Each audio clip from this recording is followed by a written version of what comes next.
முதலாவது நாம பார்க்க வேண்டியது இயேசு கிறிஸ்து அவருடைய கொழுமை. ஆமென். பழைய ஏற்பாடுல நீங்க பாத்தீங்கன்னு சொன்னா அவர் கொழுப்புள்ள அல்லது கொழுமையான ஆடுகளைத்தான் அங்கே பலியிட்டார்கள். நல்ல கொழுமையான ஆடு, அதுதான் அங்கே என்ன செய்யப்பட்டது, இஸ்ரவேல் மக்களுக்காக அங்க பலியிடப்பட்ட. அதனுடைய அர்த்தம் என்ன? இயேசு கிறிஸ்துவும் அவருடைய கொழுமையும் இன்றைக்கு நம்ம ஆசீர்வதிக்கும்படியாக. கொழுமை என்றதுக்கு ஆங்கிலத்தில் என்ன இருக்கு தெரியுமா? ஃபேட், கொழுப்பு. சோ ஆகவே நீங்களும் இன்றைக்கு அவருடைய இயேசு கிறிஸ்துவனுடைய கொழுமையினால், அவருடைய கிருபையினால் அல்லது தயவுகளினால நாம் ஆசீர்வதிக்கப்பட்டிருக்கிறோம். ஆமேன். அப்படியாக நன்றி சொல்லுவோமா? இயேசுவே, உங்களுக்கு நாங்க நன்றி செலுத்துகிறோம். தலையாகிய இயேசுவே, உங்களுக்கு நன்றி. உங்களுடைய அபிஷேகத்துக்காக, உங்களுடைய தயவுக்காக, உங்களுடைய கிருபைக்காக, உங்களுடைய இரக்கங்களுக்காக நாங்க நன்றி செலுத்துகிறோம். உங்களுடைய முழு வழங்குதலுக்காகவும் சப்ளைக்காகவும் நாங்க நன்றி செலுத்துகிறோம். என்னோட அவரிடத்தில் இருந்துதான் சகல சப்ளை, சகல எங்களுக்கு தேவையான ஜீவனத்துக்கும் தேவ பக்திக்கும் வேண்டிய சகலதும் அவர் மூலமாக நமக்கு என்ன செய்யப்படுது, கொடுக்கப்படுகிறது. ஆகவே நாம நன்றி செலுத்துவோம். நம்மிடத்தில் இருக்கிறவைகள் ஒவ்வொன்றும் அவரால் கொடுக்கப்பட்டவைகள். ஆமேன். அவருடைய தயவினால வந்தஸ், அவருடைய கிருபையினால வந்தஸ். ஆகவே அவருக்கு நாம நன்றி செலுத்துவோம். தகப்பனே, உங்களுக்கு நன்றி.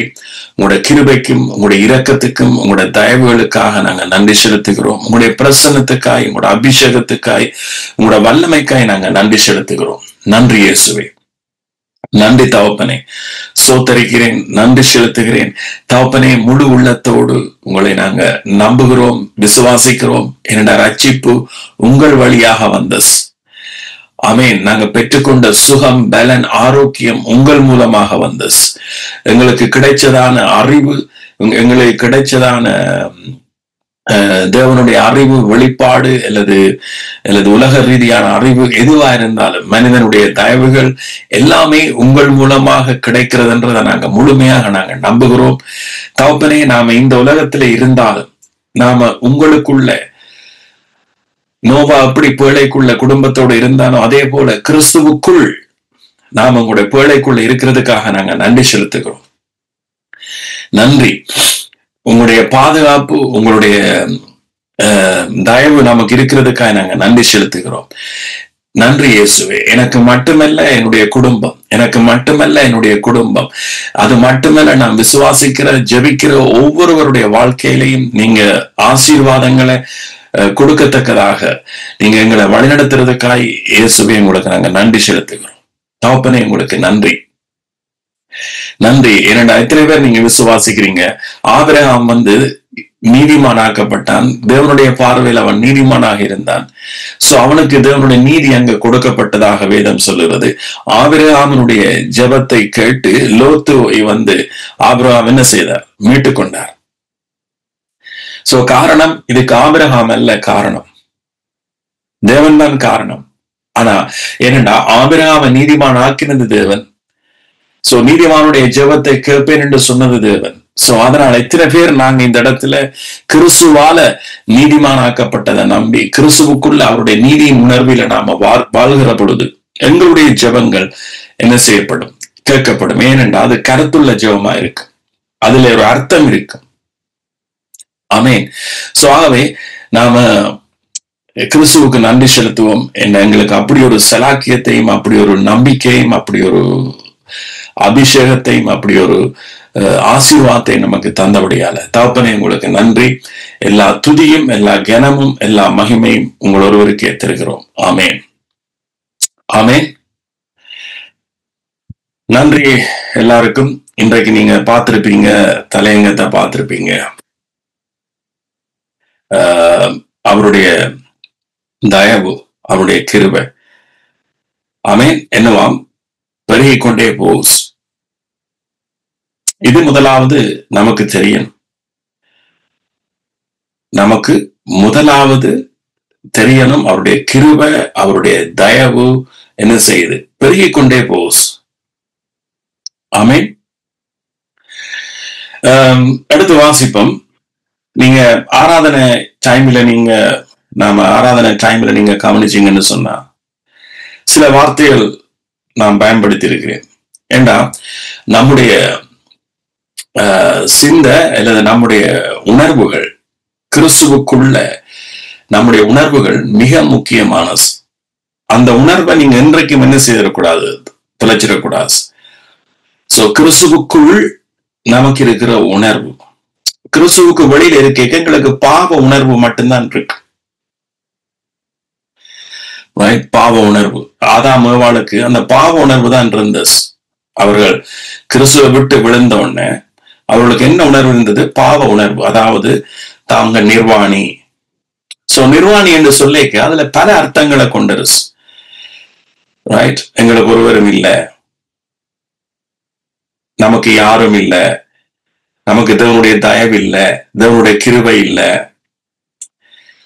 சோ நாம பாவி, குற்றவாளி, நாம செய்த தவறுக்கு நம்ம குத்தி கொண்டே இருக்கிறது, நாம செய்த பாவங்களுக்கு நமக்கு குத்தி கொண்டே இருக்கிறது. சோ கடவுளுக்கு நமக்கும் இடையில சரியான ஒரு தூரமான ஒரு இடைவெளி இருக்கிறது. சோ இப்படியான ஒரு குற்ற உணர்வு தான் இன்றைக்கு அநேக மனுஷர்களுக்கு இடையில பிறந்து, அது எந்த மதத்துக்குள்ள இருக்கலாம், மனுஷனுக்குள்ள இருக்கிறது. சோ அந்த விழுந்து போன மனுஷன் அந்த பாவ உணர்வில் இருந்துதான் அநேகர் நாம கடவுளை தேடுகிறோம். சோ அந்த உணர்வில இருந்து அல்லது அந்த நிலைமையில இருந்து நாம கடவுளை தேடுகிற பொழுது அது ஒன்றும் பேலன்ஸ் செய்யாது. சோ அப்ப அந்த உணர்வில் இருக்கிறாக்களை நீங்க எப்படி கண்டுபிடிக்கலாம் என்று சொன்னா, அவருடைய ஜெபம் என்ற வாயிலிருந்து புறப்படுகிறது தான் ஜெபம். இப்ப ஒரு கோயிலுக்கு போனா சரி, ஒரு சர்ச்சுக்கு போனா சரி, மனுஷனுடைய வாயிலிருந்து புறப்படுகிறது அவனை தீட்டுப்படுத்துதுன்னு பைபிள் சொல்லுது. மனுஷன் வாய்க்குள்ள போறது தீட்டுப்படுத்தாதான். ஏன் சொல்லுங்க? சில வேளை ஆண்டவர்கிட்ட பைபிளை படிக்க சில ஆச்சரியமான வெளிப்பாடுகள் வரும். ஆண்டவர் இயேசு சொன்னார், வாய்க்கு உள்ள போறதுன்னு ஒரு நாளும் என்ன செய்யாதான், தீட்டுப்படுத்தாது. ஏன்? அது மனசுல வாசல் ஊடாக அது என்ன செய்திருமா, அது போயிடும். ஆண்டவர்கிட்ட படைப்பை பாத்தீங்கன்னா, இயற்கையாக மனுஷனுடைய படைப்பு அவன் உட்கொள்றது தேவையானது சரீரம் எடுக்குது, தேவையில்லாத என்ன செய்யுது, கழிவாக போயிருது. அப்ப மனுஷன் உட்கொள்றது மனுஷனை தீட்டுப்படுத்தாது. இந்த நம்பிக்கை முதலாவது நமக்கு தேவை. இன்னைக்கு இந்த நம்பிக்கை இல்லாதாலதான் இன்னைக்கு மனுஷன் எதை உண்டா நல்லது, எதை உண்டா கூடாது என்று நன்மை தீமை என்கின்ற அந்த ஒரு விதிக்குள்ள மனுஷன் போறான். நன்மை தீமை என்கின்ற விதிக்குள்ள போய் எப்படி நன்மை தீமை என்ற விதியினால ஒரு மனுஷன் ரட்சிக்கப்பட முடியாதோ, அப்படியே நன்மை தீமை என்கின்ற உணவு விதிகளில இன்றைக்கு உலகம் சிக்கப்பட்டிருக்கு. நீங்க பேஸ்புக்கு எதை திறந்தாலும் நீங்க இது ஃபுல் ஆஃப் ரெவலேஷன்ல வெளிப்பாடுல நான் பேசுறேன். ஆனா அதை நீங்க எடுக்கிற விதமாக நீங்க எடுக்கணும். இப்ப நீங்க பாத்தீங்கன்னு சொன்னா, நன்மை தீமை என்கின்ற விதி ஏதேன் தோட்டத்துல வந்துச்சு. ரைட், அந்த நன்மை தீமை என்கின்ற விதியினாலதான் மனுஷன் நீதிமானாக முயற்சித்தான். சோ அதே நன்மை தீமை என்கின்ற விதியாலதான் மனுஷன் தன்னுடைய சரீரத்தை காக்க முயற்சிக்கிறான். ரைட், சோ நம்முடைய சரீரத்துக்கு நல்ல ஆகாரம் தேவை இல்லைன்னு சொல்லல. ஆனா நல்ல ஆகாரத்தை உட்கொண்டாலும் நம்முடைய சரீரத்தை காப்பாற்றலாம் என்கின்ற அவநம்பிக்கை கிறிஸ்துவால வருகிற தெய்வீக சுகத்தை என்ன செய்யுது, கட் பண்ணுது. எத்தனை பேர் நான் சொல்றது புரியுது? சோ எனிவே நாம ஃபர்தரா அங்கால மேற்கொண்டு போறதுக்கு முதல் நாம கிறிஸ்துவுக்குள்ள நாம ஜெபம் பண்ணுவோம். தகப்பனே, இந்த அருமையான வேலைக்காய் நன்றி செலுத்துகிறோம். தகப்பனே, இந்த இடத்துல உங்களுடைய வார்த்தை, உங்களுடைய குரல் இந்த இடத்துல இருக்கிற ஒவ்வொருவருக்கும் கேட்கத்தக்கதாக இயேசு கிறிஸ்துவின் மூலமா நான் ஜெபிக்கிறேன். நம்முடைய மாம்ச சிந்தையில அல்லது பழைய மனுஷ உணர்வில உங்களுடைய சத்தியத்தை கேட்காம ஆவிக்குள்ளாக உங்களுடைய சத்தியத்தை அறிகிற அறிவில நாம வளரவும், உங்களுடைய தயவு எங்களுடைய வாழ்க்கையில பெருகவும் எங்களுக்கு உதவி செய்யுங்க. இயேசு கிறிஸ்துவின் மூலமா ஜெபிக்கிறேன். ஆமென். சோ இந்த நன்மை தீமை என்கின்ற விதி நம்முடைய வாழ்க்கையில எல்லா இடத்திலையும் விளையாடுஸ். சோ அந்த நன்மை தீமை என்கின்ற விதிதான் இன்றைக்கு உலக ரீதியாக ஆவிக்குரிய ரீதியிலையும் சரி அல்லது நம்முடைய சரீர ரீதியாகவும் சரி, எந்த நன்மையை செய்தா நாம் ரட்சிக்கப்படலாம், எந்த நல்ல காரியத்தை உட்கொண்டால் நாம ஆரோக்கியமா இருக்கலாம் என்றுதான் இன்றைக்கு மனுஷன் அந்த விதிமுறை, சாத்தான் ஏதேன் தோட்டத்துல கொடுத்த அந்த விதிமுறையில வாழ்கிறான். சோ இப்ப நீங்க இதை யோசிக்கலாம். அப்படின்னு சொன்னா நாம நல்லது செய்யக்கூடாதா, நல்லது சாப்பிடக்கூடாதான்ட்டு. அதல்ல இங்க சப்ஜெக்ட். அது உலகத்தில் இருக்கிற எல்லா மனுஷனுக்கும் தெரியும், நாம நல்லது செய்யணும், நல்லது சாப்பிடணும். ஏன்னா நம்முடைய விருப்பமே நல்லது சாப்பிடுறது. ஆனால் அதன் மூலமாக ரட்சிப்பு இல்லை என்பதைத்தான் பைபிள் சொல்லுது. சோ அப்ப எப்படி ரட்சிப்பு? சோ அதைத்தான் பைபிள் சொல்லுது, விசுவாசத்தினால் நீதிமான் பிழைப்பான். விசுவாசத்தினால் நீதிமான் பிழைப்பான். சோ அப்ப இந்த விசுவாசம் எங்கிருந்து வருது? இயேசு கிறிஸ்து. எத்தனை பேருக்கு தெரியும் இயேசு கிறிஸ்து சிலுவையில மரிச்சது உயிர்த்தெழுந்தது அவர்தான் நம்முடைய ஜீவன். சோ அவர் ஊடாகத்தான் ஆவிக்குரிய ஆசீர்வாதமா இருந்தாலும் சரி, நம்முடைய சரீரத்துக்குரிய ஆசீர்வாதமா இருந்தாலும் சரி, அவர்ல இருந்து வருகிறது தான் நம்முடைய ஜீவனுக்கு, உடலுக்கு ஆரோக்கியம். சோ இன்னும் நீங்க புரியல, இன்னொரு வசனம் உங்களுக்கு சாட்சியா நான் சொல்ல போறேன். ஏன்னா இதை அடிக்கடி எடுக்கிற வசனம். ஐ டோன்ட் நோ, எனக்கு தெரியாது ஏன் இன்றைக்கு சில காரியங்கள் உண்மையா நான் ப்ரிப்பேர் பண்ணது வேற, இதெல்லாம் இந்த நினைவிலேயே இருந்ததில்லை. ரைட்? ஆனா நமக்கு தேவையானதை கொடுக்கிறது தான் ஒரு தகப்பன் தாயினுடைய இருதயம். சோ அதே போல நம்முடைய ஆவியானவர் தகப்பன், நம்முடைய பரலோக தகப்பனுக்கு தெரியும் நமக்கு என்ன தேவை. ஒரு தாய்க்கு தெரியும் இன்றைக்கு இந்த பிள்ளைக்கு என்ன தேவை, என்ன சாப்பாடு தேவை. ரைட்? சரி, ஒரு தாய்க்கும் தகப்பனுக்கும் தெரியும். ரைட்? இன்றைக்கு ஒரு பிள்ளை ஒரு ஸ்போர்ட்ஸுக்கு போஸ். ரைட்? இப்ப எல்லாரும் நீங்க தாய்மார் இருக்கிறீங்க, தகப்பன்மார் இருக்கிறீங்க. ரைட்? உங்களுக்கு தெரியும். ரைட்? இன்றைக்கு இந்த பிள்ளை இன்னைக்கு ஒரு ஸ்போர்ட்ஸ் செய்ய போது நல்ல எனர்ஜி தேவை. சோ என்ன செய்யறோம்? காலையில ஒரு முட்டை அடிச்சு கொடுக்கிறோம், செய்யறோம். ஏன்? ப்ரிப்பேர் பண்றோம். சோ அதே போலதான் நம்முடைய தகப்பனுக்கு தெரியும் இன்றைக்கு நமக்கு என்ன ஆகாரம் தேவை, நமக்கு என்ன வார்த்தை இன்றைக்கு தேவை. சகலதும் அவர் மூலமாய் உண்டானதொன்றும் அவரால் எல்லாம் ஒன்றாக்கப்படவில்லை. சகலதும் அவருக்கு தெரியும். அவர் முன்கூட்டியே சகல காரியங்களையும் என்ன செய்திருக்கிறார்? நியமிச்சிருக்கிறார். இன்றைக்கு நான் என்ன பேச வேண்டும் என்றதையும் அவர் நியமிச்சிருப்பார். ஆமென். சோ ஆகவே நாம இயேசு கிறிஸ்துவில, ஏனென்றா அவர்தான் ஒரு மனுஷனுக்கு ஜீவனாக கொடுக்கப்பட்டிருக்கு. இந்த பூமியில ஜீவ விருட்சமாக இயேசுவ கொடுக்கப்பட்டிருக்கு. ஏதேன் தோட்டம் அங்க இங்கே என்று நாம தேட வேண்டிய அவசியம் இல்லை. கிறிஸ்து இன்றைக்கு ஏதேன் ஆசீர்வாதமாக நமக்குள்ள வாசமா இருக்கிறார்.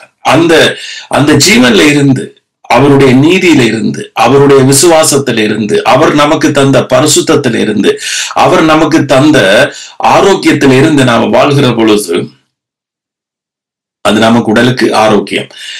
நீதிமொழி 4.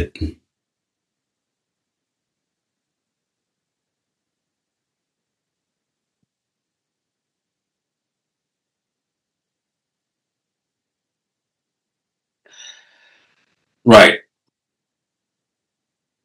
20வது வசனம். நீதிமொழி 4:20. என் மகனே, என் வார்த்தைகளை கவனி, என் வசனங்களுக்கு உன் செவியை சாய். அவைகள் உன் கண்களை விட்டு பிரியாதிருப்பதாக, அவைகளை உன் இருதயத்துக்குள்ளே காத்துக்கொள். என்னத்த? அவருடைய வார்த்தைய, இன்னொரு வடிவத்துல சத்தியம் அல்லது நற்செய்தி. நற்செய்தி ஊடாகத்தான் தேவனுடைய ஆசீர்வாதம் நமக்குள்ள வருது. அவைகளை கண்டுபிடிக்கிறவளுக்கு அவைகளை கண்டுபிடிக்கிறவர்களுக்கு அவைகள் ஜீவனும்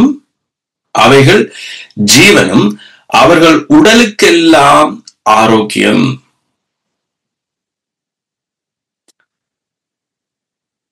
நம்முடைய உடலுக்கு என்ன ஆரோக்கியமாம்? அவருடைய வார்த்தை. சப இயேசுவும் சும்மா சொல்லல, மனுஷன் அப்பத்தினால் மாத்திரமல்ல தேவனுடைய வார்த்தையினால் பிழைப்பான். ஆமீன். சோ அப்பத்தினால் மாத்திரமல்ல, வெள்ளமா அப்பம் சாப்பிட்டா நல்ல, வெள்ளமா ரொட்டி நல்லமா இல்ல ஆட்டாமா ரொட்டி நல்லமா? கடைசியா சொல்றாங்க ஆட்டாமா எல்லாம் கூட சுவர் இருக்குன்றாங்க. சோ நன்மை தீமைங்கிற விதி அதை சார்ந்திருந்தா ஒரு நாள் சொல்லுவாங்க நல்லம் இது, அடுத்த நாள் சொல்லுவாங்க இது கூடாது. சோ அப்ப நீங்க எங்க சாய போறீங்க?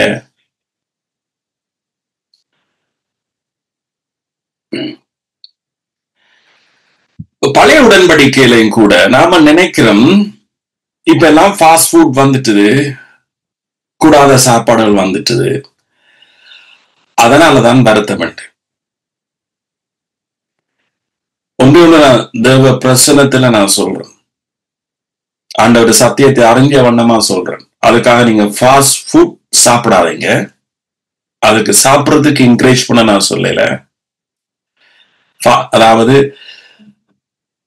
இந்த பீஸா அப்படியான இந்த ஃபாஸ்ட் ஃபுட் அதுல சாப்பிடவங்களை தூண்டுறதுக்கு நான் சொல்லல. நான் நிஜத்தை சொல்றேன். இன்றைக்கு ஜனங்களுக்கு வியாதிகள் சரீரத்துல வர்றதுக்கு காரணம் இப்பத்த உணவு முறைகள் மாற்றம் என்றுதான் உலக ரீதியாக சொல்லப்படுது. ஆனா நான் தேவனுடைய வார்த்தையூடாக சொல்றேன், இந்த ஜனங்கள் சாப்பிடுகிற பொழுது அவர்களுக்கு இருக்கிற குற்ற உணர்வு, ரைட்? பழைய காலத்துல அவர்கள் சாப்பிட்ட சாப்பாட்டைத்தான் நாங்க வித்தியாசமான பட்டல்ல சாப்பிடுறோம். அவர்கள் அப்ப வெள்ளமா அடியப்பம் சாப்பிட்டவர்கள் அந்த வெள்ளமா அடியப்பத்தை தான் இன்றைக்கு பீட்சா பேஸா போடுறார். அன்றைக்கு அவர்கள் சாப்பிட்ட தக்காளி பழத்தை தானே அரைச்சு தக்காளி பழ சோஸாக, அதுல சுகர் வருது, அவ்வளவுதான். ஆனா அன்றைக்கு எவ்வளவு சுகர் சாப்பிட்டார்கள், ஆனா அவர்களுக்கு இல்ல வருத்தம். ஆனா இன்றைக்கு சாப்பிடக்கே நம்ம பயத்தோடு சாப்பிடுறோம். இதுதான் இன்றைக்கு அநேக மனுஷனுக்கு வியாதி வர்றதுக்கு காரணம் என்பதை இந்த ஆண்டவருக்கு தெரியும். அவர் வாக்கு தத்தத்தை கொடுக்க அவருக்கு தெரியும். இத்தனாவது வருஷத்துல இன்றைக்கு எப்படி இருக்க போது உலகம் என்றது அவருக்கு தெரியும். ஆனாலும் ஆபிரகாமுக்கு உண்டான ஆசீர்வாதம் கிறிஸ்து இயேசுவின் மூலமாக புரஜாதிகளுக்கு வரும்படியாக அவர் வாக்கு தத்தத்தை கொடுத்துட்டார். சோ நானும் நீங்களும் தேவனுடைய வார்த்தையினால ஜீவிக்க போறோமா அல்லது நன்மை தீமை என்கின்ற விதியினால வாழ போறோமா?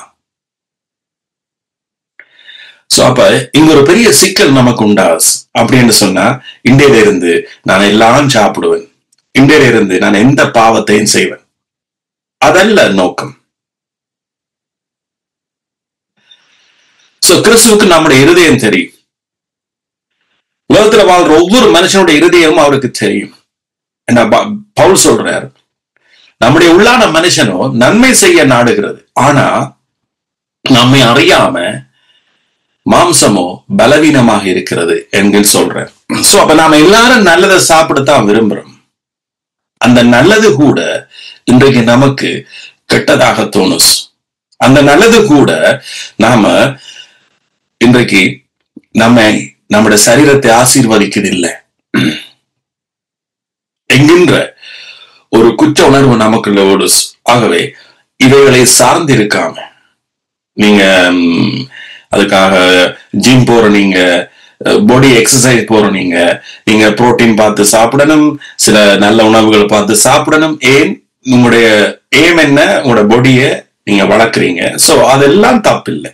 ஆனா அதுக்கு மேலாக நமக்குள்ள இருக்க வேண்டிய ஒன்றே உண்டு, என்னுடைய ஆரோக்கியம், என்னுடைய ஜீவன் நன்மை தீமை என்கின்ற விதியிலே அல்ல.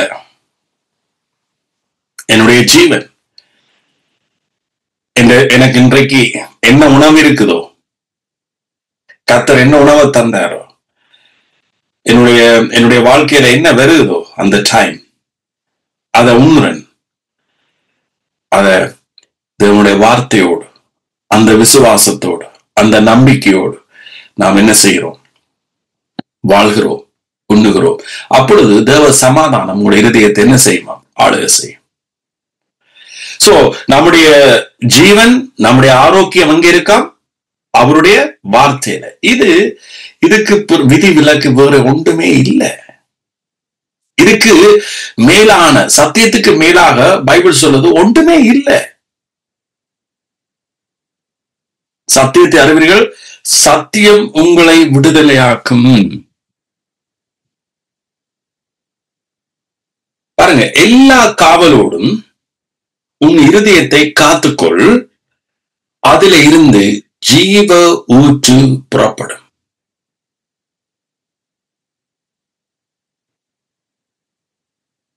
எங்களுடைய இருதயத்தில் இருந்துதான். எத்தனை பேருக்கு தெரியும் நாம புதிய இருதயத்தை பெற்றிருக்கிறோம் கிறிஸ்துவுக்குள்ளாக? சிலர் நீங்க யோசிக்கிறீங்க, நான் இந்த புதிய இருதயத்தை பெற்றேன், நான் இன்னும் இயேசுவோட ஏற்றுக்கொள்ளலையே, இன்னும் பைபிளை வாய்ச்சி முடிக்கலையே. நோ, இயேசு கிறிஸ்து சிலுவையில மரிச்சு உயிர்த்தெழுக விசுவாசிக்கிற ஒவ்வொருவருக்கும் அவர் புதிய இருதயத்தை கொடுத்திருக்கிறார். சோ நாம தான் புதுசா, நாம தான் இதை என்ன செய்யணும்? நம்பணும். ஆமென். நீங்க நம்பக்கூடியதாக இந்த புதிய உடன்படிக்கை சொல்லுது, ஒருவனும் போதிக்க வேண்டியதில்லை அயலானுக்கு, ஏனென்றா நான் அவர்களுக்கு புதிய இருதயத்தை கொடுத்தேன், புதிய உடன்படிக்கையை கொடுத்தேன், அவர்கள் என் பிள்ளைகளாயிருப்பார்கள், என் ஜனமாயிருப்பார்கள், நான் அவர்கள் அக்கிரமங்களை அநியாயங்களை எல்லாம் கிருபையா மன்னிச்சிட்டேன் என்று சொன்னேன். சோ எத்தனை பேர் நீங்க இன்றையில இருந்து நீங்க நம்புறீங்க? தகப்பனே, உலகத்துல எத்தனை பேர் இருந்தாலும், உலகத்துல எத்தனை நல்ல நல்ல முறைகள் உலகத்தால் எனக்கு அறிமுகப்படுத்தப்பட்டிருந்தாலும், உலகத்தின் மூலமா வருகிற நம்பிக்கைகள் எவ்வளவு இருந்தாலும், அவைகள் எல்லாம் நிஜமாக இருக்க முடியாது. அது நமக்கு உண்மை போல, சத்தியம் போல இருக்கும். அது நம்ம காப்பாற்றுகிறது போல இருக்கும். அது எங்களுக்கு ஆரோக்கியத்தை தர்றது போல இருக்கும். அது எங்களுக்கு ரட்சிப்பை தர்றது போல இருக்கும்.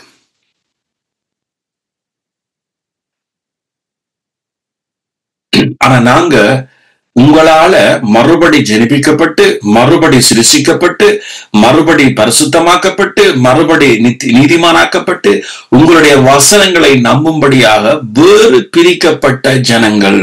அப்படிதான் பைபிள் சொல்ல, நாம வேறு பிரிக்கப்பட்டவர்கள்.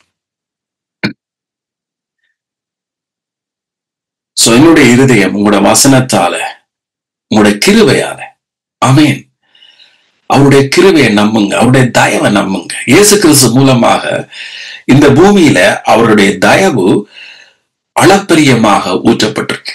தேவனுடைய கிறிஸ்துவனுடைய தயவை நம்புறவர்களுடைய வாழ்க்கையில எல்லா வகையிலையும் தயவு உங்களை பின்தொடர்ந்துட்டே இருக்கும். இப்ப எந்த லைஃப்ல இருக்கிறதான நிஜமாக நடந்தொன்றிருக்கிற கிறிஸ்துவனுடைய காரியத்தை நான் உங்களுக்கு திரும்ப திரும்ப சொல்றேன்டா, அவருடைய தயவு இந்த வாழ்க்கையில கிரியை செய்யறத நான் அறிகிறேன், உணர்றேன். ஆமென். சோ அப்படின்னா இந்த தயவு எனக்கு மட்டுமா இல்ல, ஒவ்வொருவருக்கும்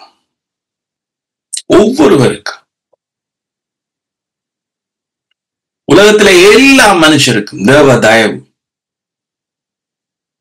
சோ அந்த தயவினாலதான் நாம ரட்சிக்கப்பட்டோம். கிறிஸ்துவ தயவு இல்லையண்டா ரட்சிப்பு இல்லை. சோ இந்த தயவு நமக்கு வர்றதுக்கு, அல்லது ஆங்கிலத்தில் அன்மெரிட்டட் ஃபேவர், நாங்க பாடுபடாம நமக்கு வருகிறதான ஆசீர்வாதம், அன்மெரிட்டட் ஃபேவர். ஆமென். சோ இந்த ஃபேவர் இயேசு கிறிஸ்து மூலமா, அதனாலதான் இயேசு சிலுவையில மரிச்சது. அந்த தயவை உலகத்தில் இருக்கிற அத்தனை மக்களுக்கும், ஆபிரகாமுக்கு உண்டான ஆசீர்வாதம், அந்த தயவு நம்முடைய வாழ்க்கையில பொழியும்படியாக அவர் சிலுவையில மரிச்சஸ். ஆமென். எபிரேயர் 6 எடுத்த வாசிப்போமா? எபிரேயர். சோ இது நீங்க புரிஞ்சுட்டீங்க, ரைட்? அதாவது நம்முடைய ஆரோக்கியம் எங்க இருக்கு? எனக்கு தெரிஞ்ச எத்தனையோ ஆண்டவருடைய சத்தியத்தை புரிஞ்சவர்களுடைய வாழ்க்கை இன்று வரைக்கும், அவர்களுடைய வயது 70, 80, 90, ஆனா அவருடைய ஆரோக்கியம் தேவனால கொடுக்கப்பட்ட ஆரோக்கியம் என்பதை உணரக்கூடியதா, அறியக்கூடியதா இருக்கிறது. ஆமீன். என்ன நான் உங்களுக்கு அடிக்கடி சொல்லிக்கிறேன், ஆபிரகாமுக்கு ஆண்டவர் கொடுத்த வாக்கு தத்துவத்தில் உண்டு, நீ நீடித்த நாட்களாய் உன்னுடைய முடிவு அப்படியாக இருக்கும் என்று ஆபிரகாமுக்கு ஆண்டவர் வாக்குறுதி கொடுத்தார். சோ ஆண்டவர்கிட்ட பிளஸிங் அவருடைய ஆசீர்வாதம் தனிய ஒரு ஆவிக்குரிய ரீதியான ரட்சிப்பு அல்ல. அவருடைய ஆசீர்வாதம் ஒட்டுமொத்தமான ஆசீர்வாதம். ஆமென். சோ அப்பொழுதுதான் தேவன் ஒருவர் உண்டு, அவர் தன்னை தேடுவர்களுக்கு பலன் அளிக்கிறவர் என்கின்ற காரியத்தை நீங்க மற்றவர்களுக்கு ஒரு சாட்சியாக நிற்க முடியும். ஆமென். அவரை தேடுவர்களுக்கு என்ன செய்யறவராம்? பலன் அளிக்கிறவர். பலன் அன்றைக்கும் சொன்னான். பலன் என்று சொன்னா ரிவோர்ட், ஆங்கிலத்துல ரிவோர்ட். இப்ப ரிவோர்ட் என்று சொல்றது ஆண்டவர் நமக்கு தர ரிவோர்ட். இப்ப நீங்க ஓட்ட பந்தயத்துல ஓடுறீங்க, நீங்க அதுக்கு ஒரு ரிவோர்ட் வாங்குறீங்க, அது நீங்க செய்ததனுடைய பலன். ஆனா இயேசுவை தேடுறதுக்கு ஒரு பலனை தர்றாரா? அந்த பலன் விசுவாசத்தின் ஊடாக, அல்லது இன்னொரு வடிவில் சொன்னா அது தயவு அல்லது கிருபை இலவசமாய் நமக்கு வர்றது விசுவாசத்தின் மூலமா. அப்ப விசுவாசத்தின் மூலமா ஆண்டவர் உங்களுக்கு எல்லா ரிவோர்டையும் தர விரும்புற, ஒரு சுகத்தை, பலத்தை, ஆரோக்கியத்தை, உங்களுடைய பிள்ளைகளுடைய வாழ்க்கையை. சோ இப்படி பல தேவனுடைய தயவுல எல்லாமே உள்ளடக்கப்பட்டிருக்கிறது. சோ கிறிஸ்துவ வாழ்க்கையை நீங்க சரியா புரிஞ்சு கொண்டா, அல்லது இயேசு கிறிஸ்து நமக்காக சிலுவையில செய்து முடிச்சவைகளை, ஏற்கனவே முடிச்சவைகளை, அது நமக்காக, அது நம்முடைய சார்பில நடந்து முடிஞ்சது, அது நம்மளுடைய உரிமை, நம்முடைய சொத்து, நம்முடைய ஆசீர்வாதம், நம்முடைய கிருபை, அது நம்முடைய தயவு. இது எல்லாமே நமக்காக. இயேசு அவருடைய அன்பே நமக்காக என்பதை நாம புரிஞ்சு கொள்ற பொழுது அது நம்முடைய வாழ்க்கையில பலன் செய்ய ஆரம்பிக்கிறது. ஆமென். சோ அப்ப இத நீதிமொழி இதுல நீங்க பாத்துட்டீங்க, ரைட்? இப்ப ரோமர் 6, சாரி எபிரேயர் 6 என்ன சொல்ல போறோம்னா, ரைட், எபிரேயர் 6 பாருங்க.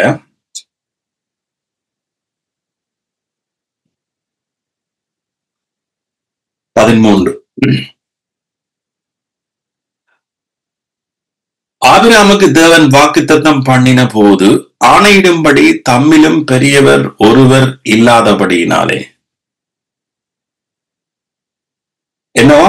ஆபிரகாமுக்கு வாக்குத்தத்தம் பண்ணின போது ஆணையிடும்படி தம்மிலும் பெரியவர் ஒருவரும் இல்லாதபடியாலே தமது பேரிலே தானே ஆணையிட்டு நிச்சயம்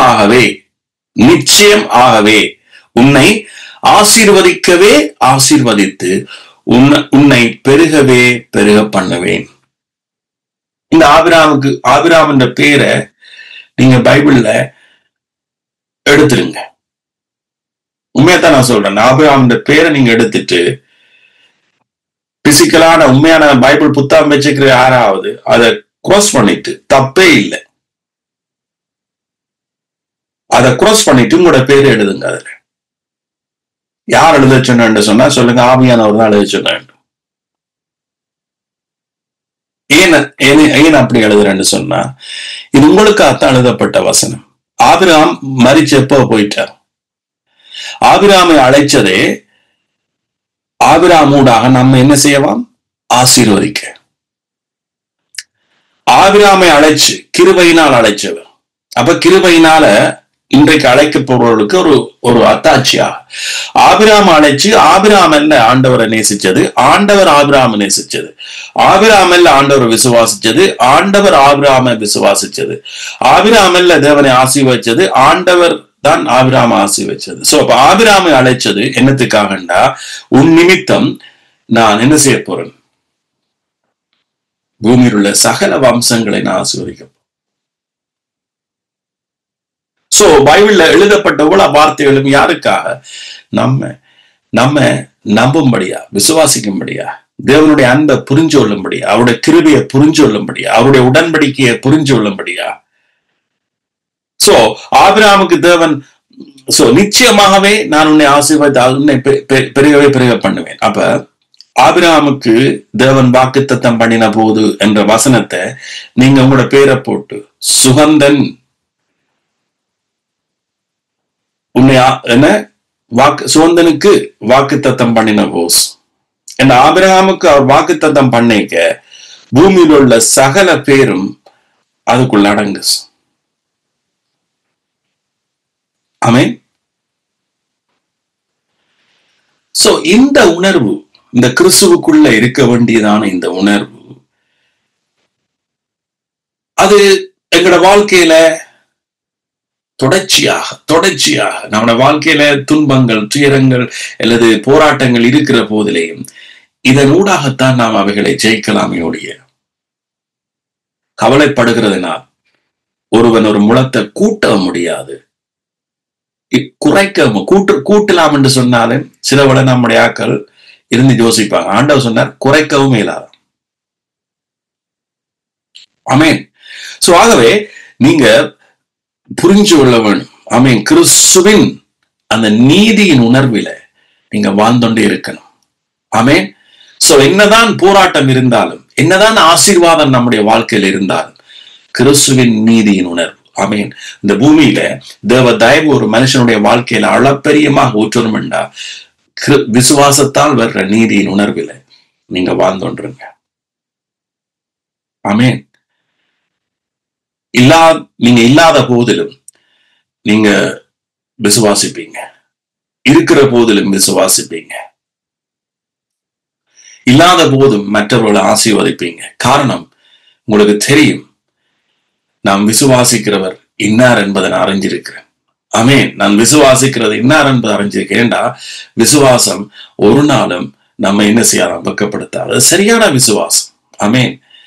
சோ ஆனா இன்றைக்கு பூமியில இருக்கிற மக்கள் எப்படி இன்றைக்கு விசுவாசிக்கிறார்கள் என்று சொன்னா, நான் கடவுளுக்கு ஏதாவது செய்தா கடவுள் நம்ம ஆசீர்வதிப்பார், அப்ப கடவுளுக்கு ஏதாவது செய்துட்டு அதுல நாம குளிர்காயிரும். அது விசுவாசம் இல்லை, அது செத்த கிரியை.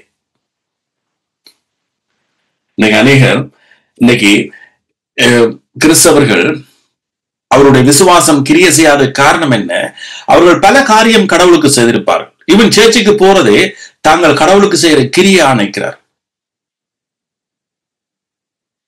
அவர் கடவுளுக்காக செய்யற தொண்டுகள், ஊழியங்கள், மற்றது மற்றவர்களுக்காக ஜெபிக்கிற ஜெபங்கள்.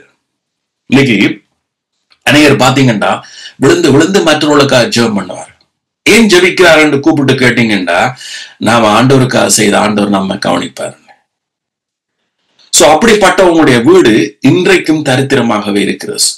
என்னத்துக்கு நான் இதை சொல்றேன், அவங்களை கண்டம் பண்ண சொல்றேன்னா இல்ல, அவங்கள அதை விட்டு வழியில வரணும். சோ அப்ப அவங்க நினைக்கிறாங்க, தாங்கள்லாம் ஜெபிக்கிறோம், தாங்கள்லாம் மற்றவர்களுக்காக பாடுபடுறோம், தாங்கள்லாம் மற்றவர்களை கவனிக்கிறோம், சோ அதனால கர்த்தர் நம்மை ஆசீர்வதிப்பார் என்று சொல்கிறார்களே, அவர்கள் தேவனை கிருபையை விட்டு விழுந்துட்டார்.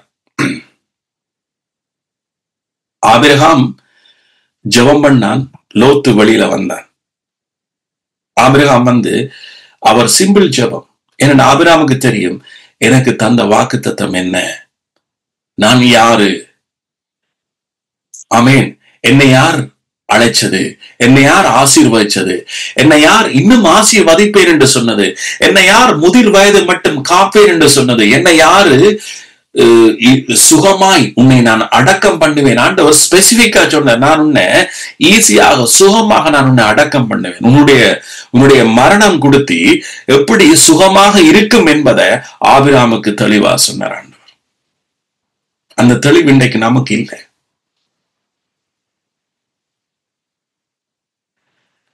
சோ அந்த அளவுக்கு நீங்க அவரோட இந்த உறவில் இருப்பீங்களா இருந்தா எல்லா தெளிவையும் கர்த்தர் உங்களுக்கு தருவார். என் ஆண்டவர் சொன்னார், ஒரு சிநேகிதன் எவ்வளவுக்கு ரகசியத்தை அவன் மறைக்காம தன் சிநேகிதனோட சொல்லுவான், அதை விட ஒரு சிநேகிதன் நான் என்று சொன்னார் ஆபிரகாமை பார்த்து. அதே போல எங்களையும் பார்த்து, நான் உங்களுக்கு சிநேகிதனா இருக்கிறேன், ஒரு ரகசியத்தை நான் உங்களுக்கு மறைக்கேன் என்று சொன்னேன். சோ ஆகவே நீங்க எவ்வளவு தூரம் நீங்க அவரை அறிகிற அறிவில வளருங்க, எவ்வளவு தூரம் நீங்க கிறிஸ்துவுக்கு எவ்வளவு தூரம் நேசிக்கப்பட்டிருக்கிறீங்கன்றதை அறிகிற அறிவில வளருங்க.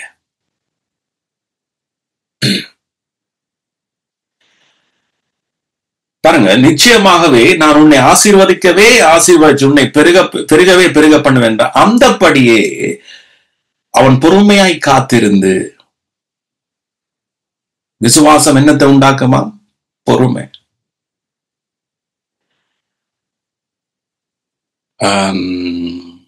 எபிரேயர்ல சொல்லப்படுது என்ன? விசுவாசம் பொறுமை உண்டாக்கும். இங்கே சொல் வந்தபடியா பொறுமையாய் காத்திருந்து வாக்குத்தத்தம் பண்ணப்பட்டதை பெற்றான். எத்தனை பேர் வாக்குத்தத்தம் பண்ணப்பட்டதை தான் நீங்க பெற விரும்புறீங்க? ஆண்டவரே, வாக்குத்தத்தம் பண்ணப்பட்ட ஆரோக்கியத்தை நான் பெற விரும்புறேன். வாக்குத்தத்தம் பண்ணப்பட்ட ரட்சிப்பை நாம பெற்றுட்டோம். எஸ், நமக்கு இனி ரட்சிப்பை நாம இழக்க போறதில்லை. இந்த அநேக விசுவாசிகளுக்கு ரட்சிப்பை இழந்துருவேன் பயம். ஏனென்றா ரட்சிப்பை அவர்கள் தங்களுடைய நன்மை தீமை என்கின்ற விதியினால காக்க முயற்சிக்கிறார்கள். நடக்கவே நடக்காது.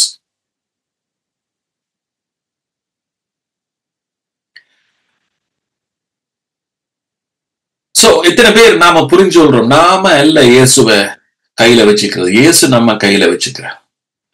நாம அல்ல ரட்சிப்பை காக்குறது, இயேசு நம் ரட்சிப்பை காக்குறார்.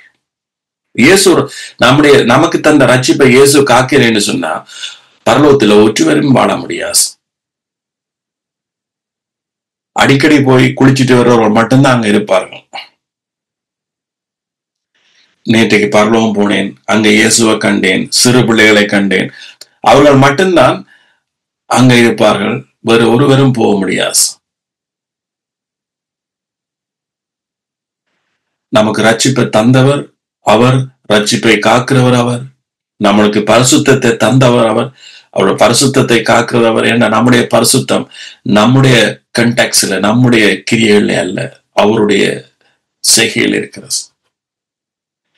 சோ நாம் பரிசுத்தமாய் இருக்கிறவன், நம்முடைய உள்ளான மனுஷன் பரிசுத்தமாய் இருக்கிறபடினால நாம பரிசுத்தமாய் வாழுகிறோம், வாழ வேண்டும் பைபிள் சொல்லுது. ஆனா நம்முடைய முடிவு நம்முடைய கிரியைகள்ல அல்ல. ஏன்னா நாம் உள்ளான மனுஷனுக்கு ஏற்றதுபடி வாழ பழகிறோம். உள்ளான மனுஷனுக்கு ஏற்றதுபடி நாம நம்முடைய செய்கைகளை மாற்ற முயற்சிக்கிறோம். அதுதான் உண்மையான கிறிஸ்தவன். நாம செய்கைகளை மாற்றுகிறதுனால முடிவில் ரட்சிக்கப்பட போறது இல்லை. ஏற்கனவே நாம ரட்சிக்கப்பட்டபடினால, ஏற்கனவே நாம் அவருடைய நீதிமானாக இருக்கிறபடினால ஆண்டவர் சொல்ல, நீ நீதிமானுக்குரிய வேலையை செய் என்ற, நான் உன்னை நீதிமானாக, நான் உன்னை புது சிருஷ்டி ஆக்கியிருக்கிறேன், பழையவைகள் எல்லாம் ஒழிஞ்சன, பழைய மனுஷன் ஒழிஞ்சிட்டது, இப்ப நான் உன்னை புது மனுஷன் ஆக்கியிருக்கிறேன். ஆகையால நீ யார் என்பதை புரிஞ்சு அதன்படி வாழ். அப்பொழுது நம்முடைய வாழ்க்கை எல்லா வழியிலையும் என்ன செய்யப்படும்? ஆசீர்வதிக்கப்படும். ஆமென்.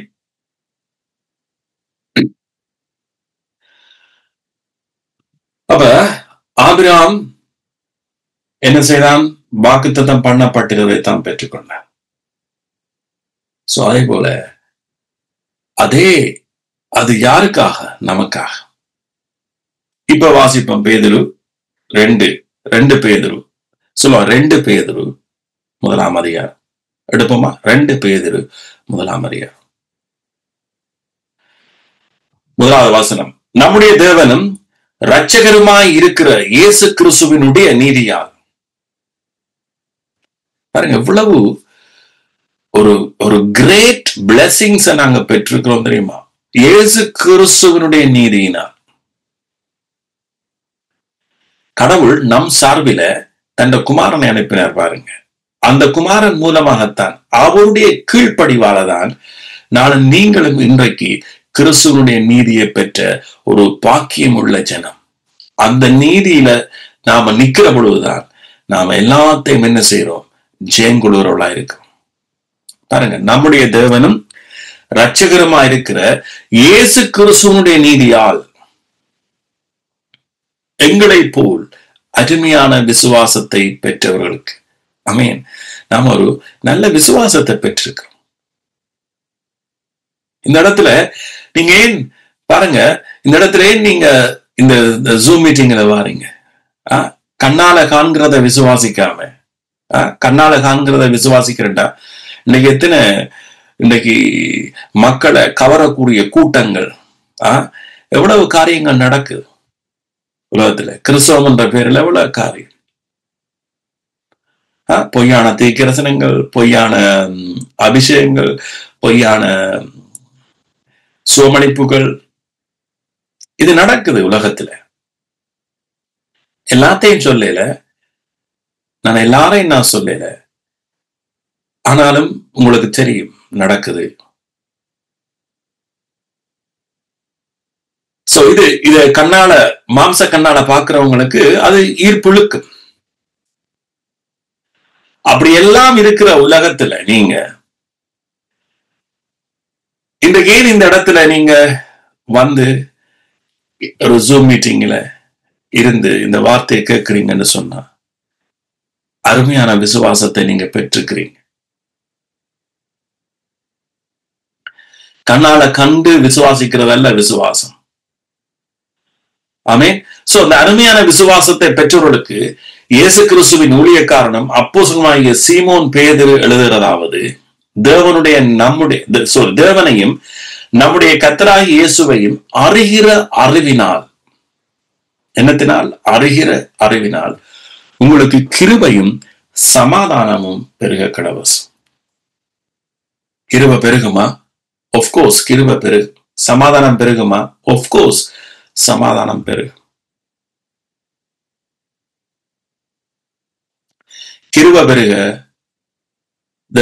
அல்லது தேவ தயவு, கிருபையே இதுல என்னன்னு சொல்லப்பட்டிருக்கு? உண்மையாக ஆங்கில பைபிள்லையும் மூல பாசையிலையும் பார்க்க தேவனுடைய தயவு, அன்மெரிட்டட் ஃபேவர்.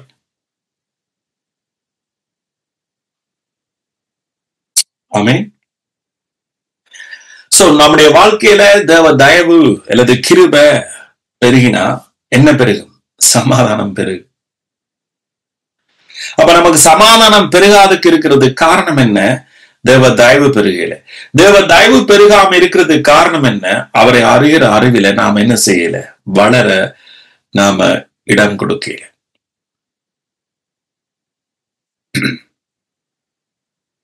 சேர்ச்சி போனமாம் வந்தமாம், அப்புசாமி கும்பிட்டமாம் வந்தமாம், டீய குடிச்சமாம் வந்தமாம், வடைய சாப்பிட்டமாம் வந்தமாம் என்று இருந்தோம் என்று சொன்னா தேவ தயவு நமக்கு பெருக போறேன்.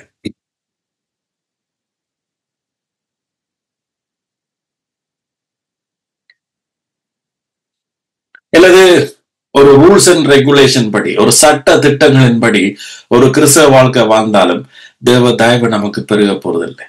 என்ன, நியாய பிரமாணத்துக்கு கீழ்ப்பட்டவர்கள் தேவனுக்கு பிரியமா இருக்க மாட்டார்.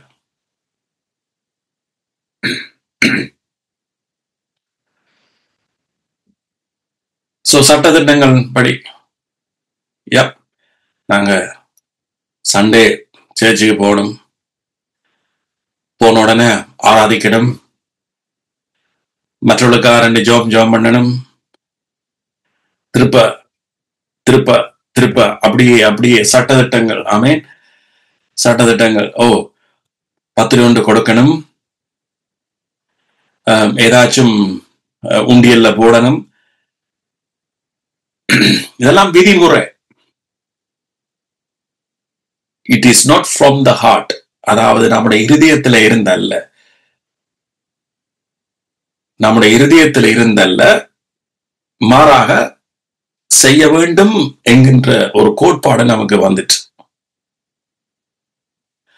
சோ இந்த நன்மை தீமை என்ற விதிமுறையில தான் நாம வாழ்ந்தோன்று இருந்தோம். இல்ல,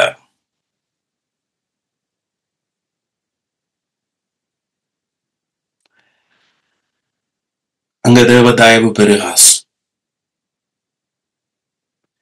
சட்டதிட்டமாகிய நியாயப்பிரமாணத்தை அவர் தன்னுடைய மாம்சத்தினால மேற்கொண்டார். பிசாசுக்கு நல்ல சந்தோஷம் ஒரு மனுஷன் விதிமுறையில கிறிஸ்தவ வாழ்க்கை வாழ்றது.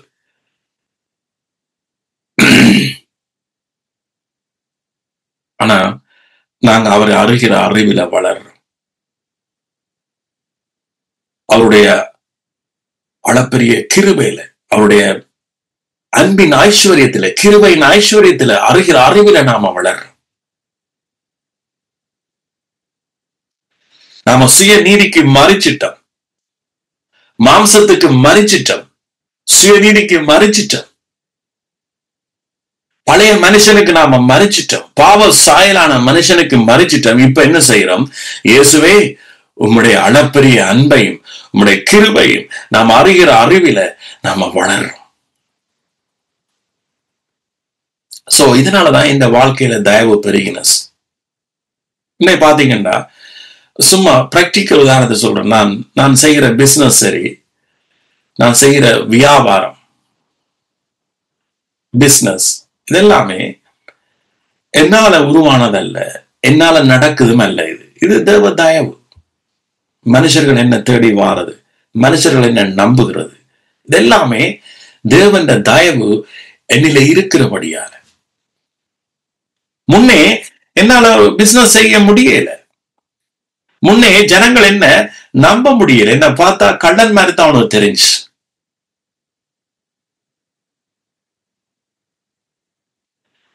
ஆனா இப்ப தயவு கிருபை செய்யுது. ஆமென். அவருடைய கிருபை காரணம், நான் அவருடைய நீதிய, அவருடைய கிருபை, அவருடைய ரட்சிப்பை, அவருடைய வழிய, அவருடைய உடன்படிக்கையை புரிகிறேன். நான் எனக்கு என்னுடைய சுய நீதிக்கு நான் மறிச்சிட்டேன், நியாயப்பிரமாணத்தின் சிஸ்டத்துக்கு நான் மறிச்சிட்டேன், உலகத்துல நன்மை தீமை என்கின்ற கோட்பாட்டுக்கு நான் மறிச்சிட்டேன்.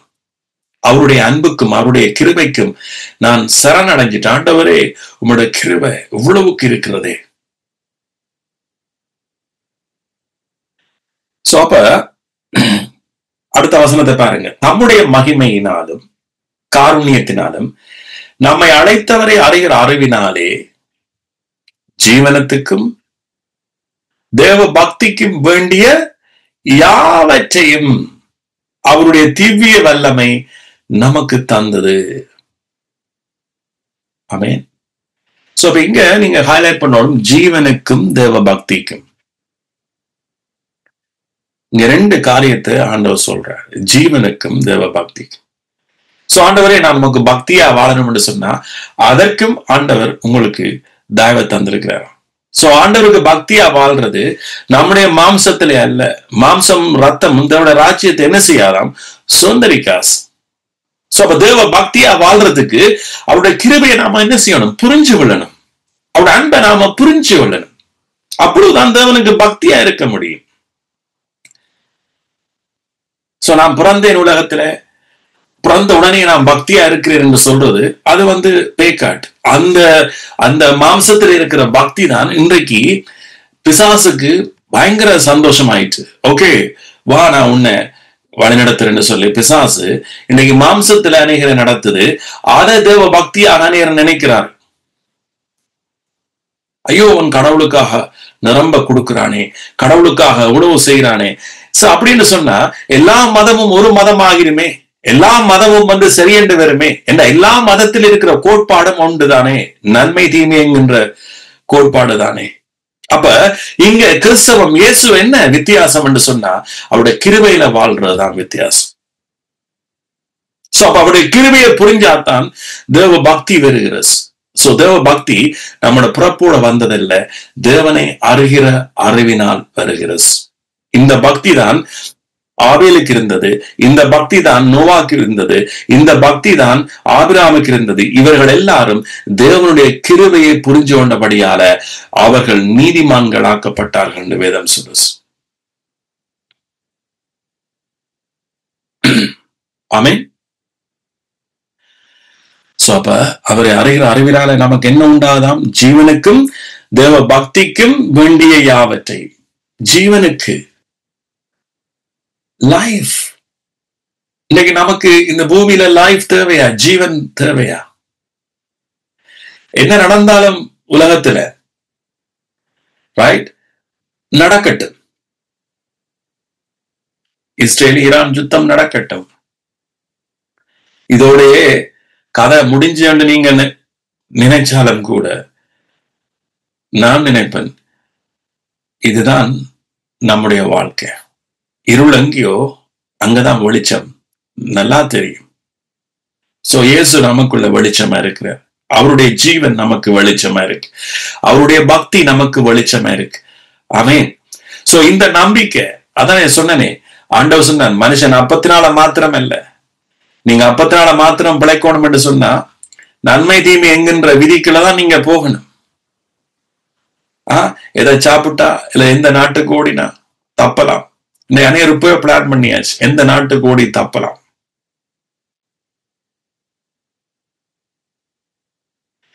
சோ நாம இதுதான் நல்லம், அங்க போனா ஒரு குண்டும் பெற வேண்டாம், அங்கதான் ஒரு அணுகுண்டு வந்து பும்மண்டு விழும். சோ நாம யார சார்ந்திருக்கணும்? இயேசுவை அழைச்சவர் உண்மையுள்ளவர், நமக்குள்ள இருக்கிறவர் பெரியவர். ஆமென். இல்ல சோதனை சொன்னவர் அன்னைக்கு ஆஸ்திரேலியாவுக்கு போலாம், போனா நல்லா இருக்கும் போல நடக்குங்க, அணுகுண்டாங்க வராதாம். அப்படிதான் சோதனை. என்ன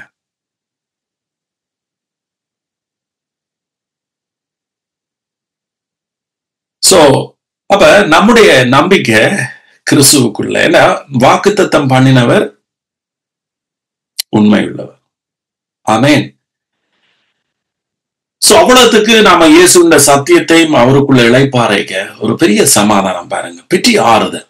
இதை விட வேற ஒன்றுமே நமக்கு தேவையில்லை. ஆமென். சோ அப்ப ஜீவனத்துக்கும் தேவ பக்திக்கும் வேண்டிய யாவற்றையும் அவர் திவ்ய வல்லமை நமக்கு என்னவா தந்திருக்கிறது.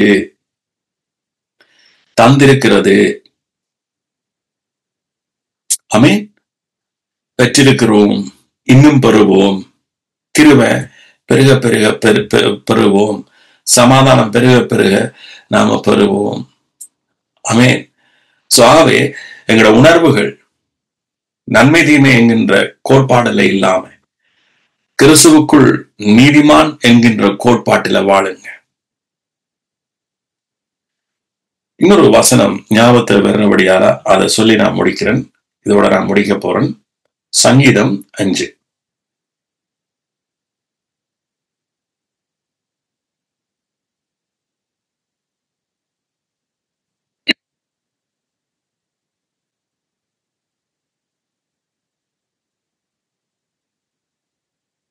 பன்னெண்டாவது வசனம். கர்த்தாவே, நீர் நீதிமானை ஆசீர்வதித்து, யார? நீதிமான, விசுவாசத்தினால் வருகிற நீதிமான ஆசீர்வதிச்சு, காருண்யம் என்னும் கேடகத்தினால் அவனை சூழ்ந்து கொள்வீர். சோ உங்களை எத்தனை பேருக்கு உங்களுக்கு தெரியுமோ தெரியாது, காருண்யம் என்னும் கேடகத்தால் ஆண்டவர் உங்களை சூழ்ந்து வச்சிருக்கிறார்.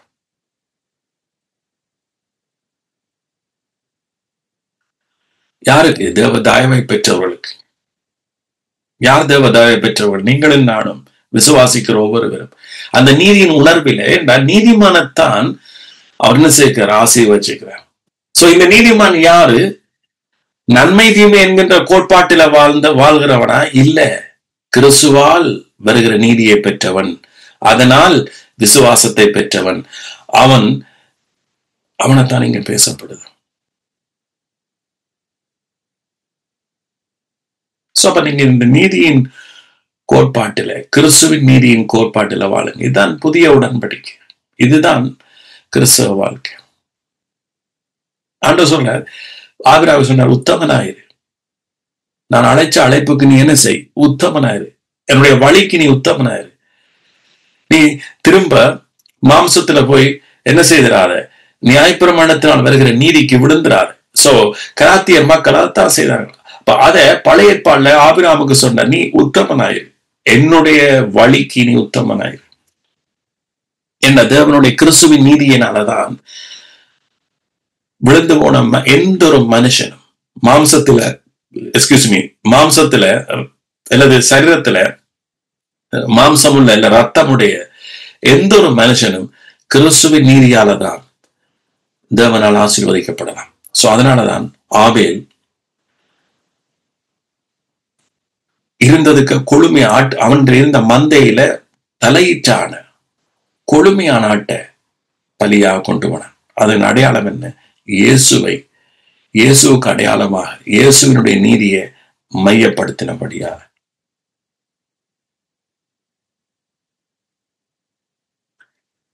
ஆமென்.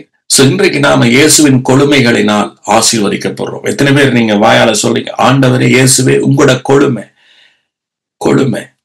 கொழுமை என்றது பைபிள்ல அர்த்தம் பரிபூர்ண ஆசீர்வாதம். அதனாலதான் அன்றைக்கு கொழுமையான ஆட்டை கொண்டு போனார்கள். இயேசுவுக்கு பிரதிபலனாக, அல்லது இயேசுவுக்கு பிரதிபலன் இல்லை, ஒப்பாக. சோ இன்றைக்கு இயேசு ஒரு கொழுமையான ஆடாக நானும் நீங்களும் பரிபூர்ணமாய் ஆசீர்வதிக்கப்படும்படியாக, பரிபூர்ணமாய் அவருடைய தயவுகளை பெறும்படியாக இயேசு சிலுவையில மரிச்சு உயிர்த்தெழுந்து பிதாவின் வலது பாரசத்துல உட்கார்ந்து இருக்கிறார். ஆமென். சோ இன்றைக்கு நானும் நீங்களும் கூட அவரோட மரிச்சு அடக்கம் பண்ணப்பட்டு பிதாவின் வலது பாரசத்துல உட்கார்ந்து இருக்கிறோம். அதனால பவுல் சொல்றான், மேலானவைகளை நாடுங்க. ஆமென். அவருடைய வார்த்தைக்கு, அவருடைய வெளிப்பாட்டுக்குரிய ஆசீர்வாதங்களை நாடுங்கள். ஆமென். உடலுக்கு ஆரோக்கியமான தேவ வசனங்களை நாடுங்கள். ஆமென். எல்லாத்தையும் கிறிஸ்துவை நாடுங்கள். நீதிமானுக்குரிய ஆசீர்வாதங்களை நாடுங்கள். இது கர்த்தருடைய பார்வையில அது மிகவும் ஆரோக்கியம், மிகவும் விருப்பமா இருக்கிறது. ஆமென். அவருடைய ஆசீர்வாதங்களை விரும்புகிறது, தேடுகிறது, நம்புகிறது அவருடைய பார்வையில மிகவும். ஏன்னா அவர் உங்களை நேசிக்கிறார், அவர் உங்களோட தகப்பன். ஆமென். நன்றி இயேசுவே, உங்களுடைய வார்த்தைக்காய் நன்றி. கம்யூனியன் உள்ளாக்கள் கம்யூனியன் எடுத்துக்கொள்ளுங்க. ஆமென். சோ எத்தனை பேர் கம்யூனியனை நீங்க முதலாவது நீங்க நம்புறீங்க? இயேசு அப்பத்தை எடுத்து அதை பிட்டு கொடுத்தார், இதை வாங்கி உங்களுக்காக பிக்கப்படுகிற என்னுடைய சரீரம். ஆமென். இயேசுவின் சரீரம் அடிக்கப்பட்டபடினால நான் நீங்களும் அந்த சித்தத்தின்படி என்ன செய்யப்பட்டோமாம்? பரிசுத்தமாக்கப்பட்டிருக்கிறோம். ஆமென். சோ ஆகவே நீங்க அப்பத்தை புசிச்சு கொள்ளுங்க. நன்றி இயேசுவே. வீட்டை சிலவிட சிலங்கால மத்தியான டைம் ரொட்டி இருந்தா ரொட்டியை பிச்சு கொடுங்க, அல்லது ஏதாச்சும் நீங்க என்ன செய்யுங்க, அவரை நினைவு கூறுங்க. நன்றி இயேசுவே. நன்றி தகப்பனே, உங்களுடைய சரீரம் எங்களுக்காக அடிக்கப்பட்டதுக்காய் நன்றி. நன்றி. எங்கள் பாடுகளை நீங்க ஏற்றுக்கொண்டதுக்காய் நன்றி. எங்கள் துக்கங்களை நீங்க ஏற்றுக்கொண்டதுக்காய் நன்றி. எங்களோட வியாதிகளை நீங்க சுமந்து கொண்டதுக்காய் நன்றி. எங்களோட தரித்திரங்களை நீங்க சுமந்து கொண்டதுக்காய் நன்றி. நன்றி இயேசுவே. நன்றி தகப்பனே. இதை உட்கொள்ற ஒவ்வொருவரும், இதை சிந்திக்கிற ஒவ்வொருவரும், இதுல பங்கு பெற்ற ஒவ்வொருவரும் உங்களுடைய சுகத்தை, பலத்தை, ஆரோக்கியத்தை, உடலுக்கு எல்லாம் ஆரோக்கியம் பெற்றுக்கொள்ளட்டும். நன்றி இயேசுவே. அவரை பாத்திரத்தை எடுத்து இதை வாங்கி பானம் பண்ணுங்கள், இது உங்களுக்காக சிந்தப்படுகிற புதிய உடன்படிக்கையின் ரத்தம் என்று சொன்னார். அவருடைய ரத்தம், ஆபேலுடைய ரத்தம் பேசினதை விட நன்மையானவைகளை பேசுகிறது. உங்களோட வாழ்க்கையில எல்லா நன்மைகளும் இயேசுவின் ரத்தத்தின் ஊடாக இப்பொழுதே உண்டாகிறது. நீங்க அதை அனுபவிப்பீங்க, நீங்க பெற்றுக்கொள்ளுங்க. உட்கொள்வோமா? நன்றி இயேசுவே.